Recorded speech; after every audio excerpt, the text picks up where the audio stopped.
ఈ మ్యాచ్ తర్వాతే రోహిత్ శర్మ ప్రపంచవ్యాప్తంగా హిట్ మ్యాన్ అనే పేరుతో ఫేమస్ అయ్యాడు. నేను మాట్లాడుతున్నది 13వ నవంబర్ 2014న ఇండియా మరియు శ్రీలంక మధ్య జరిగిన 4వ వన్డే మ్యాచ్ గురించి. ఇది కోల్కతాలోని ఏడెన్ గార్డెన్స్ స్టేడియం లో జరిగింది. దీనిలో ఇండియా టాస్ గెలిచి మొదట బ్యాటింగ్ చేసే నిర్ణయం తీసుకుంది. రోహిత్ శర్మ మరియు అజింక్య రహానే ఓపెనింగ్ చేయడానికి వచ్చారు మరియు మ్యాచ్ మొదటి బాల్ కే 4 కొట్టి రహానే తన ఖాతాను తెరిచాడు. రహానే మొదటి బాల్ నుండే అటాకింగ్ మోడ్ లో ఆడడం ప్రారంభించాడు. కానీ రోహిత్ శర్మ రన్స్ చేయడంలో స్ట్రగుల్ చేస్తున్నాడు. అతను 16 బంతుల్లో 4 పరుగులతో ఆడుతున్న థర్డ్ మ్యాన్ వైపు అతని క్యాచ్ వెళ్తుంది. కానీ తిసేరా పరేరా దానిని డ్రాప్ చేశాడు. దీని తర్వాత ఇండియా 40 పరుగుల వద్ద తన మొదటి వికెట్ ను కోల్పోతుంది. తర్వాత 8 పరుగులు చేసి అంబతి రాయుడు కూడా పవేలియన్ కి తిరిగి వెళ్లాడు. దీని తర్వాత రోహిత్ శర్మ కోహ్లీతో కలిసి క్రూషియల్ పార్ట్నర్షిప్ బిల్డ్ చేశాడు. శర్మ 72 బాల్స్ లో తన హాఫ్ సెంచరీ పూర్తి చేశాడు. దీనితో అతని కాన్ఫిడెన్స్ పెరిగింది మరియు ఇప్పుడు రోహిత్ శర్మ సెట్ అయ్యాడు మరియు 4లు 6లు కొడుతూ అతను 100 బాల్స్ లో తన సెంచరీ పూర్తి చేశాడు మరియు సెంచరీ చేసిన తర్వాత రోహిత్ నేరుగా టాప్ గేర్ పట్టుకున్నాడు. మొదట్లో అతను స్ట్రగుల్ అయ్యాడు కానీ ఇప్పుడు బాల్ అతనికి ఫుట్బాల్ లాగా కనిపిస్తోంది మరియు రోహిత్ 150 ముందు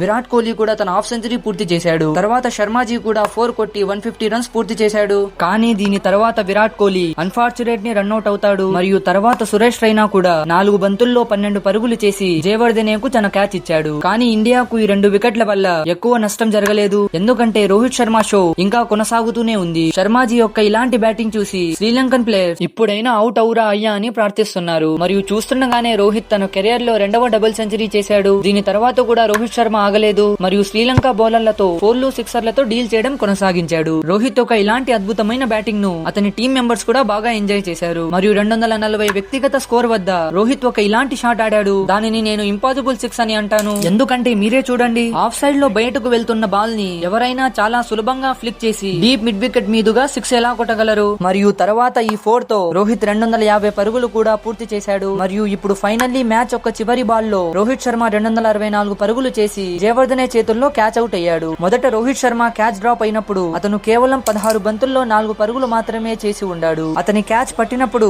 అతను 172 బంతుల్లో 264 పరుగులు చేశాడు. ఇది ఓడిఐ హిస్టరీలో చేసిన పెద్ద స్కోర్. ఈ వరల్డ్ రికార్డ్ ఈ రోజు కూడా హిట్ మ్యాన్ పేరుతోనే ఉంది.